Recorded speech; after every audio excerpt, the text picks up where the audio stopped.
Mesdames, Messieurs, bonjour, bienvenue au journal. Les membres du gouvernement 3 de Paul Kaba-Thiéba ont eu ce matin leur première prise de contact à Kosiam. La nouvelle équipe a un visage jeune et enregistre l'arrivée de figures de la société civile. Le Forum national de l'eau et de l'assainissement se tient à Ouagadougou. Pendant 3 jours, les participants prépareront la contribution du Burkina au Forum mondial qui est prévu au Brésil en mars prochain.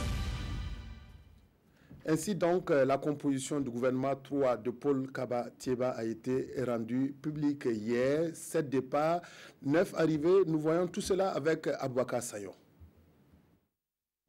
Le nouvel exécutif burkinabé compte 9 nouveaux membres. Parmi les nouveaux entrants, Seyni Ouedraogo, maître de conférence, agrégé en droit public et ancien directeur de l'ENAM, Seyni Ouedraogo prend la tête du ministère de la fonction publique, du travail et de la protection sociale en remplacement de Clément Savadogo qui change de portefeuille et devient le nouveau patron de la sécurité. Simon Compaoré, anciennement ministre de la Sécurité, perd ce portefeuille tout en gardant son statut de ministre d'État, cette fois-ci auprès de la présidence du Faso. Un autre juriste fait son entrée dans le gouvernement Thiéba III. Il s'agit de Abdoul Karim Sango. Juriste, enseignant de droit public, consultant sur les questions de gouvernance, Abdoul Karim Sango est le nouveau ministre de la Culture, des Arts et du Tourisme. C'est lui qui a fait ses premières armes politiques aux parents avant de démissionner, remplace l'éphémère ministre Youssouf Savadogo qui n'aura passé que 3 mois à la tête de ce département. Docteur en économie des énergies renouvelables et changement climatique, Bachir Ismaël Ouedraogo quitte la sphère législative pour l'exécutif. L'ancien député à l'Assemblée nationale prend les rênes du ministère de l'Énergie en lieu et place de Alpha Oumar Dissa. Le voyage du législatif à l'exécutif est effectué également par Reine Marie-Laurence Ilboudo. Sociologue de formation, l'ancienne députée à l'Assemblée nationale est nommée au poste de ministre de la Femme en remplacement de Laure Zongo Yen. Le ministère de l'Éducation nationale et de l'alphabétisation, secoué par la récente crise, change de premier responsable. Il est désormais dirigé par Stanislas Ouaro, professeur de mathématiques et précédemment président de l'université Ouaga 2. Stanislas Ouaro succède à Jean-Martin Koulibaly. Paul Robert Kendrebogo quitte son poste de conseiller à la présidence du Faso et s'installe comme ministre de l'intégration africaine et des Burkinabés de l'extérieur. Aruna Kaboré, chef d'entreprise et doctorant en business administration, expert en efficacité énergétique et en performance industrielle, a désormais la charge de diriger le ministère du Commerce, de l'Industrie et de l'Artisanat. Le président de Think Tank Burkina International occupe le fauteuil de Stéphane Sanou, qui se voit attribuer le poste de secrétaire général du gouvernement. Vincent Dabilgou, ancien ministre de l'Habitat sous Blaise Compaoré et président du NTD, le Nouveau Temps pour la démocratie, remplace Souleymane Soulama au département des transports, de la mobilité urbaine et de la sécurité routière. Enfin, au ministère des Sports et des Loisirs, Taïrou Bangré cède sa place à Daouda Azoupiou. Ismaël Djiloma Sirima était ce matin à Kosiam et nous espérons au cours de ce journal vous montrer quelques images de cette prise de contact entre les membres du gouvernement 3 de Paul Kaba-Thiéba au cours de ce journal. Après plusieurs mois de tractations, le gouvernement et le syndicat des travailleurs de la santé humaine et animale SINCHA sont parvenus hier à un accord. L'accord porte sur la fonction publique hospitalière. C'est un nouveau statut qui améliore les conditions de vie et de travail des professionnels de la santé. Urbain Sommet, Zoubaviel, David Dabiré. La fonction publique hospitalière, désormais effective au Burkina Faso. Par la signature de ce protocole d'accord, les 6 syndicats de la santé et le gouvernement s'engagent à améliorer les conditions de vie et de travail dans les formations sanitaires. Le point de l'accord, comme vous le savez, au niveau de la grille salariale, il y a eu une augmentation de 20%, mais avec le gouvernement, on a considéré que ce soit en deux tranches. Ça va 2018, 10%, 2019, 10%. Voilà. Au niveau indemnitaire aussi, c'est comme ça, c'est 50-50 pour les indemnités de la civilisation géographique, de formation spécialisée et de la contamination et la contagion. Mais pour l'indemnité de garde, les augmentations, toutes les augmentations, la date de fait, c'est le 1er janvier 2018. Nous voudrons ici exhorter le gouvernement à bien appliquer cette réforme, parce qu'une réforme ne vaut que par son application. Et évidemment, nous appelons l'ensemble des agents de santé à continuer le travail sacerdotal auprès des populations, parce que cette réforme, ce protocole aujourd'hui est à mettre à l'actif de tout le peuple burkinabé. Mais au-delà, c'est une réforme profonde du système sanitaire burkinabé qui s'annonce avec ce nouveau statut. Cet accord qui est très important parce qu'il permettra d'opérationnaliser la loi sur la fonction publique hospitalière, qui est une loi qui va apporter en tout cas un souffle nouveau, une nouvelle dynamique à notre système de santé.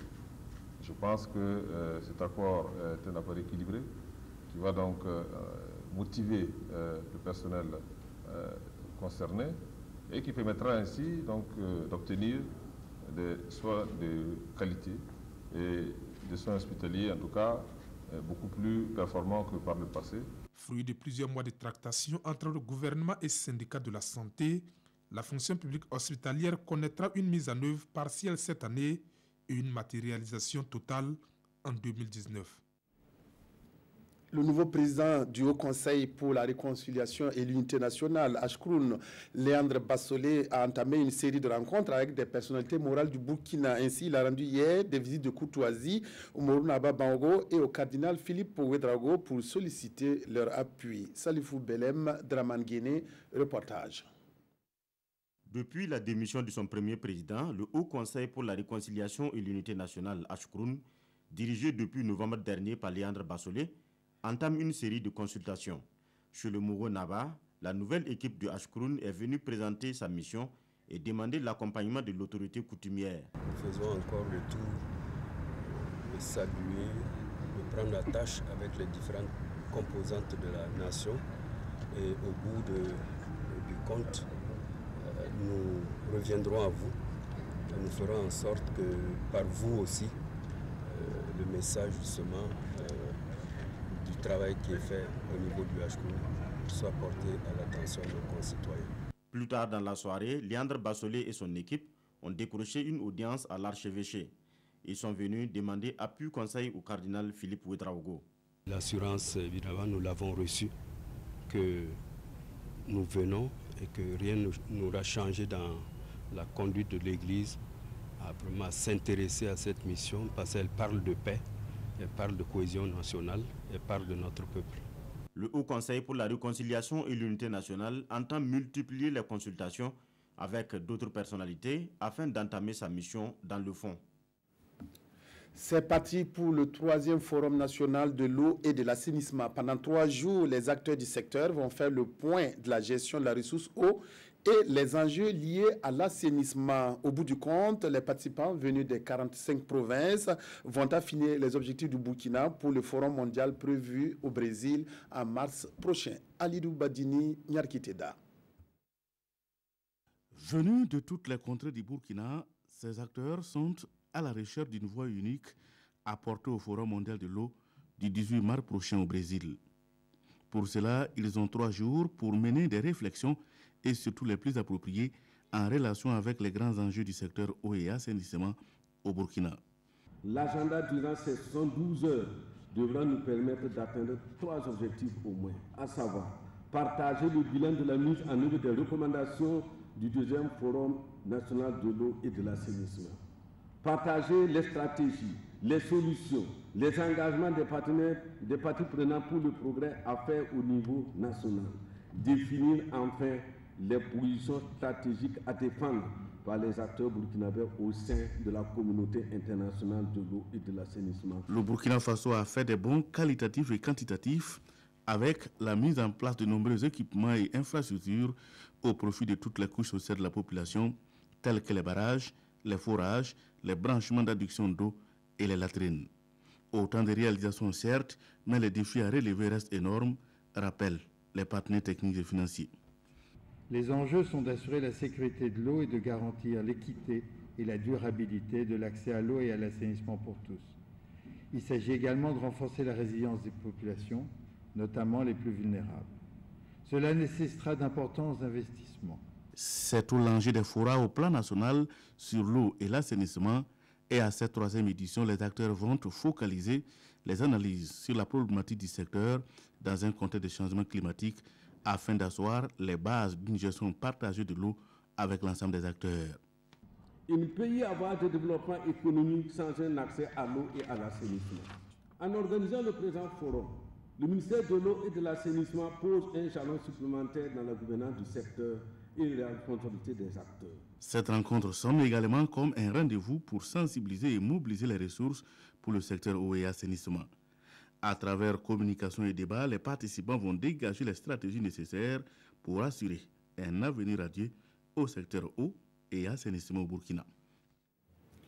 L'avant-projet de loi d'orientation sur l'aménagement et le développement durable du territoire a été soumis à un atelier de validation. Cette nouvelle loi vise à promouvoir le développement équilibré du territoire. C'est également un moyen d'assurer une meilleure gestion des ressources naturelles au Burkina. Amado Ilbodo Ismaël Diloma Sirima. Une nouvelle loi en vue pour améliorer l'exploitation des ressources naturelles au Burkina. Avant d'être soumis au vote des députés, le contenu des textes est une fois de plus revisité. Géomètres, géographes, architectes, organisations de la société civile et ONG, tous sont appelés à y jeter un regard. Au niveau de cette loi, les principales innovations que nous pouvons donc relever, c'est que cette loi va permettre de faire un éclairage sur les zones de confusion qui existaient, notamment pour ce qui concerne le rôle des acteurs. Deuxième chose, cette loi va permettre de mettre en place un observatoire national du territoire qui va permettre de faire un suivi régulier de toutes les opérations d'aménagement du territoire. Si elle venait à être adoptée, cette loi va permettre la mise en place d'une police spéciale. Une police qui va permettre donc d'assurer le contrôle sur l'ensemble des opérations et aussi permettre de faire les interpellations s'il y a des transgressions donc aux textes réglementaires qui sont opérés. Le projet de loi d'exploitation des ressources naturelles au Burkina est une initiative de la Direction des études spatiales et de l'aménagement du territoire. Selon le secrétaire d'État chargé de l'aménagement du territoire, elle doit renforcer la solidarité et la défense du territoire. Visite des réalisations du projet Néré dans le Boulkemde et le Moun. Une délégation du ministère de l'Environnement et du partenaire Swiss African Green s'est rendue sur le terrain pour voir la mise en œuvre des réalisations du projet qui met l'accent sur la gestion des ordures et des sachets plastiques par les femmes. Yves Rwamba, Christophe Traoré à Dédougou. L'initiative Switch Africa Green, en partenariat avec le ministère en charge de l'environnement, fait une revue technique du projet Néré à Koudougou dans le Boulkemde et Dédougou dans le Mohun. Objectif, toucher du doigt les réalisations faites sur le terrain au profit des populations. Un projet de ce type-là, qui est mis en œuvre par des acteurs non étatiques, ils ont l'assurance, lorsque leur projet a un répondant au niveau de l'administration, le gouvernement, à travers donc la structure d'ancrage, suit ce qu'ils font. Mais également, ça a l'avantage que lorsque l'initiative qui finance le projet arrive à terme, ils ont la chance d'être accompagnés par les structures étatiques qui peuvent prendre le relais de ces projets-là. Les bénéficiaires du projet Néré se sont appropriés le projet, néanmoins des préoccupations demeurent. On va demander au niveau national à toutes sortes de partenaires vraiment que nous sommes intéressés d'appui, en matériel surtout. Et ce projet est de soutien capital pour nous parce que à travers les formations que les femmes reçoivent, des changements de comportement sont constatés. Et elles s'investissent beaucoup dans la gestion des ordures et surtout des sachets plastiques. Débuté en 2016, le projet Néré prend fin en mars 2018. Le Le gouvernement kenyan contre-attaque quelques heures après la cérémonie d'investiture de l'opposant Raila Odinga comme président. Le pouvoir a décidé de l'arrestation de 2 députés qui ont participé à l'investiture du président du peuple et fermé les chaînes de télévision qui ont diffusé les images de la cérémonie. Au Kenya, le pouvoir contre-attaque après l'investiture symbolique de l'opposant Raila Odinga mardi dernier. Un ministre estime qu'il s'agit là d'une tentative de renverser le gouvernement. Des proches de Raila Odinga ont été arrêtés. Des centaines de manifestants ont réclamé leur libération dans les rues de Kisumu, une ville de l'ouest du pays. Nous sommes là parce qu'ils ont arrêté nos leaders. Ils ont arrêté le député TJ Kajwang qui a investi Raila Odinga mardi. Et ils ont arrêté Miguna qui a aussi participé à la cérémonie d'investiture.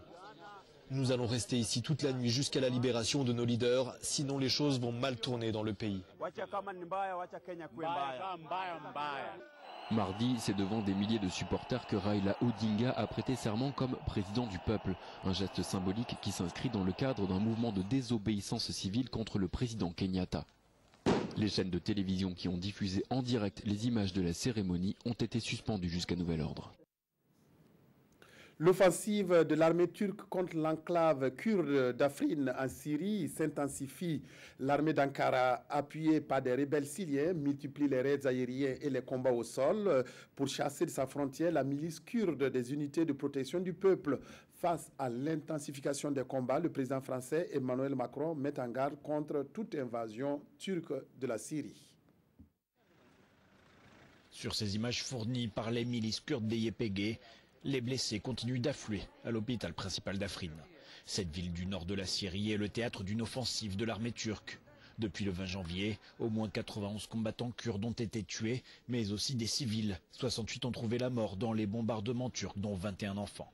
Les affrontements se sont encore intensifiés durant la journée. Les combats les plus violents se déroulent principalement dans le nord et l'ouest de la région. Au moins 15 000 personnes ont été déplacées, 1 millier d'autres ont pris la direction de la province d'Alep. Mercredi, Emmanuel Macron a mis en garde Ankara contre toute tentative d'invasion du territoire. Ce qu'a nié le Premier ministre turc, Binali Yildirim. La composition du 3e gouvernement de Paul Kabatieba fait la une des quotidiens de ce jeudi 1er février. Les journaux analysent d'autre part la visite d'État du président français Emmanuel Macron en Tunisie. La revue de presse est signée Tobom Evelyne Dabiré. Remaniement ministériel au Burkina, 7 départs et 9 arrivées, lit-on dans le pays. Pas de grand chambardement donc, affirme l'observateur Palga, qui note tout de même un changement majeur. Le très décrié Simon Compaoré de la sécurité est parachuté ministre d'État auprès de la présidence du Faso et Pegdemende Clément Savadogo de la fonction publique hérite ainsi de la sécurité, une patate chaude selon ce journal, au vu de la guerre qu'imposent les terroristes. Si quelques nouveaux noms sont bien connus, d'autres le sont moins, poursuit ce journal. Et à voir dans Sidoya et le pays, le gouvernement Tieba III en image. Autre actualité politique, la visite d'État d'Emmanuel Macron en Tunisie. Une visite considérée comme le nec plus ultra dans la hiérarchie protocolaire, informe l'observateur Palga. Une visite de raison renchérit le pays, qui explique qu'au-delà des questions sécuritaires qui seront abordées, cette visite témoigne des liens forts qu'il y a toujours eu entre ces deux pays depuis le général de Gaulle et Habib Bourguiba. Ces 48 heures de la France au chevet de la démocratie tunisienne vont donc évoquer, au-delà de la démocratie, les questions sociales et économiques, affirme l'observateur Palga, qui constate d'ailleurs que les espoirs nés de la révolution du jasmin se sont envolés, avec un jasmin bien fané depuis, le printemps ayant viré à l'automne. D'ailleurs, poursuit aujourd'hui au Faso, les ferments de la colère d'il y a 2 semaines en Tunisie tournent autour du chômage et du pain. Et c'est la tonalité du discours que Macron devrait avoir devant les députés et la société civile. Un exercice que Macron devrait passer sans difficulté, estime aujourd'hui au Faso, qui rappelle que si à Ouagadougou, qui fut l'épicentre de sa tournée en Afrique, Macron a trouvé les mots justes, même face à des étudiants qui l'attendaient au tournant et qui en ont pris pour leurs études, face à ces cracks des techniques, Macron saura encore tenir le langage qui sied autour de la triplicité, jasmin et tiolé, paix et funambulisme politique. Voilà, rendez-vous à 20h pour avoir donc des informations sur la prise de contact du gouvernement de Paul Kabatieba, cérémonie qui a eu lieu ce matin à Kosiam. C'est tout pour cette édition. Merci de votre aimable attention à la RTV. Excellent après-midi à toutes et à tous.